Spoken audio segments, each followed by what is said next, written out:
नमस्कार, आप देख रहे हैं the viral news 974। The viral news 974 में आपका स्वागत है। खबर अच्छी लगी हो तो चैनल को सब्सक्राइब करें और खबर को शेयर अवश्य करें। मानिकपुर पैक्स प्रत्याशियों ने अपने चुनाव अभियान की शुरुआत कर दी है। ये चुनाव महा आंदोलन की तरह है, जहां प्रत्याशी अपने समर्थकों के साथ मैदान में उतरे हैं। प्रत्याशियों की धड़कनें तेज हो गई हैं क्योंकि चुनाव की तैयारियां शुरू हो गई हैं। समिति के सदस्य अपने अपने प्रचार में जुटे हुए हैं और वोटरों को अपने पक्ष में लाने के लिए हर संभव प्रयास कर रहे हैं। अब यह देखना दिलचस्प होगा कि जनता किसको चुनेगी, कौन बनेगा पैक्स अध्यक्ष। ये फैसला जनता के हाथ में है। इस बार का चुनाव वास्तव में खास होने वाला है।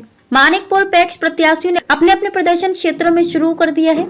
महा आंदोलन चुनाव संग्राम शुरू अपनी अपनी कमर कसकर मैदान में टूट पड़ा है। किसको चुनेगी जनता, मानिकपुर पैक्स प्रत्याशियों की धड़कन हुई तेज। चुनाव की तैयारियां शुरू हो गई हैं। समिति के सदस्यों अपने अपने प्रचार में जुड़े हुए हैं। वोटरों को रुझाने की प्रक्रिया चालू हो गई है। हर एक कैंडिडेट वोटरों को अपने पक्ष में लाने के लिए हर संभव प्रयास कर रहे हैं। क्या करेगी जनता फैसला, कौन बनेंगे पैक्स अध्यक्ष, किसकी होगी जीत, इस बार का चुनाव है खास। आपके दादाजी के कार्यकाल में अभी किसी प्रकार का कोई ऋण भी है पैक्स में? मेरे दादाजी लगभग 25 वर्ष से मानिकपुर पैक्स के पैक्स अध्यक्ष हैं और बहुत ईमानदार व्यक्ति हैं। गांव में इस बात को सभी भली भांति जानते हैं, ये हमें किसी को कहने की ज़रूरत नहीं।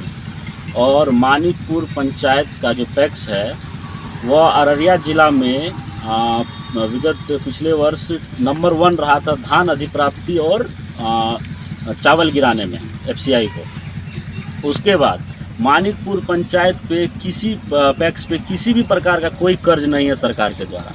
और लोगों को दिग्भ्रमित कर रहे हैं ये लोग कि मानिकपुर पे पैक्स पे कर्ज है, ये है, वो है। तो ब्लॉक है, विभाग है, आप जांच कर सकते हैं कि मानिकपुर पैक्स के ऊपर कोई कर्ज भी है क्या। हमारे पास नो ड्यूज का लेटर है जो कि प्राथमिक कृषि शाखा समिति का बैंक के द्वारा हमें प्राप्त हुआ है। और लोगों को ये लोग दिग्भ्रमित करने का काम कर रहे हैं, उनको झूठ से अवगत कराते हैं। और ये लोग सिर्फ और सिर्फ झूठ बोलते हैं समाज में, इनका काम ही है कि झूठ बोलना।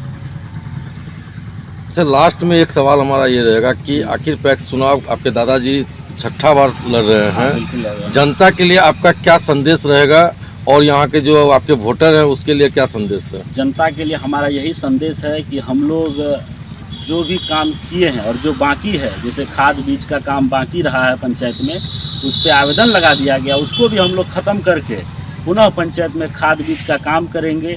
सरकार के द्वारा जो भी योजना को लाया जाएगा उसको धरातल पे उतारने का काम करेंगे, ना कि सिर्फ सोशल मीडिया पे हवाबाजी करेंगे। उसको ज़मीनी स्तर पे बैठ के हम लोग काम करेंगे, हर एक व्यक्ति से जुड़ के काम करेंगे। जिनको जो समस्या है उस समस्या में हम लोग एक साथ होकर के, अगर खुश है तो खुशी के साथ उनके साथ रहेंगे, और अगर वो दुखी है तो उनके दुखी होकर उनके साथ हम रहेंगे, उनको खुश करने का काम करेंगे। जो व्यक्ति दुखी है, हम लोग हर एक चीज़ में साथ हैं। और जो काम बाकी है खाद का और जो भी चीज़ें हैं सरकार के द्वारा जब इनको जो भी किया जाएगा उसमें हम लोग बिल्कुल तरह से समस्त ग्रामवासियों को इसका लाभ देने का काम करेंगे। एक बार अपना परिचय फिर से आप बताते हैं। मेरा नाम विशाल कुमार भारती हुआ, मैं यहाँ का आम नागरिक हूँ, मानिकपुर पंचायत का पैक्स का वोटर हूँ।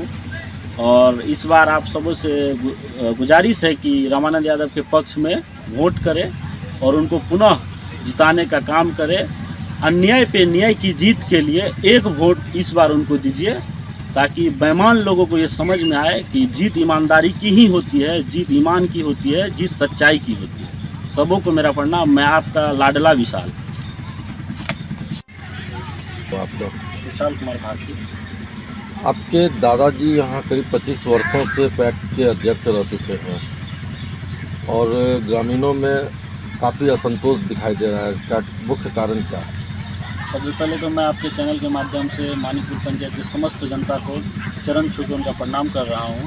और बात रही यहाँ की जनता जो असंतुष्ट है, जो लोगों को अभी भ्रमित किया जा रहा है कि उनको खाद नहीं मिल रहा है। खाद का जो सरकारी मापदंड है, जो उनका प्रक्रिया है कि बॉर्डर से 2 किलोमीटर हट के नया कोई भी खाद का दुकान का लाइसेंस मिलेगा। इसमें हम लोग पिछले कई वर्षों से विफल रहे, क्योंकि हमारा पैक्स बॉर्डर के बहुत नज़दीक था। जब पैक्स को हम लोग आगे लाए, गोदाम को बनवाए, उसके बाद हम लोगों ने लाइसेंस की प्रक्रिया की, लाइसेंस बना भी, सारा प्रक्रिया हो गया, सारा कुछ हो गया। उनके बाद किसी व्यक्ति के द्वारा इस पर आवेदन लगाया गया यह सरकारी मापदंड के अनुसार सही जगह पे खाद का लाइसेंस नहीं मिला है इनको, जिनका मेरे पास पुख्ता सबूत भी है, जो कि बिहार सरकार के द्वारा है, आप देख सकते हैं। तो वही व्यक्ति अभी अब लोगों को खाद पे न बात करके अन्य मुद्दा पे अब बात कर रहे हैं। अच्छा विशाल जी, यहाँ पे एक शिकायत और भी है कि पैक्स के तरफ से जो ट्रैक्टर का सुविधा मिलना चाहिए ग्रामीणों को, किसानों को, वो सुविधा नहीं मिल पा रहा है। जहाँ तक ट्रैक्टर की सुविधा है, ट्रैक्टर लगभग बिहार के सभी पैक्सों में मुहैया कराया गया है बिहार सरकार के द्वारा, सहकारिता विभाग के द्वारा, लेकिन अभी तक किसी को भी ऑर्डर परमिट नहीं आया है कि वो ट्रैक्टर यूज कर सकते हैं।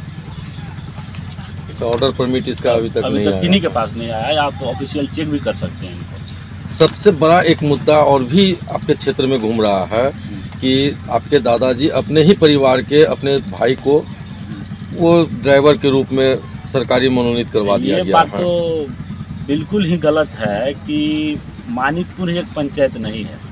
बिहार में हर एक पंचायत में टैक्स है, सब पंचायत में एक टैक्स है। हर एक जगह अगर ड्राइवर की बहाली होगी तो हर एक जगह होगी। मानिकपुर पंचायत कोई विशेष पंचायत नहीं है कि यहाँ सिर्फ ड्राइवर की बहाली होगी।